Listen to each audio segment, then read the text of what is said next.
Kemudian pakutan selanjutnya makada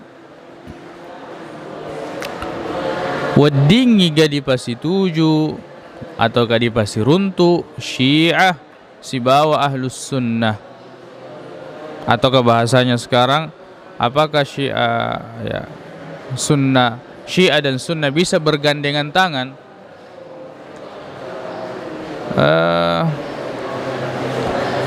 Ya masalah ini banyak ulama yang mencoba untuk mendekatkan Syiah dengan sunnah nekiyah, tidak ada yang berhasil ya, dan tidak bisa disatukan Syiah dengan sunnah nasabah perlakuan mereka dan akidah mereka, terutama terhadap sahabat Nabi Muhammad SAW. Dia nula di pasir runtu nasabah ini nareko ditepu asatna Abu Bakar maka daki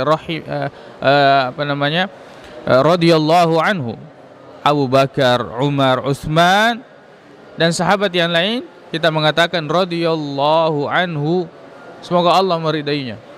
Niki orang Syiah mereka akan mengatakan la'natullahi alaihi, ya, semoga Allah melaknatnya. Dia nulis runtuk antara radhiyallahu anhu, semoga Allah meridai, dengan la'natullahi alaihi. Belum lagi kepercayaan dan akidah-akidah yang lain, ya, kitab-kitab beda. Kita menggunakan Sahih Bukhari, Muslim, Abu Dawud, Tirmidzi, An-Nasai, Ibnu Majah. Mereka tidak menggunakan itu.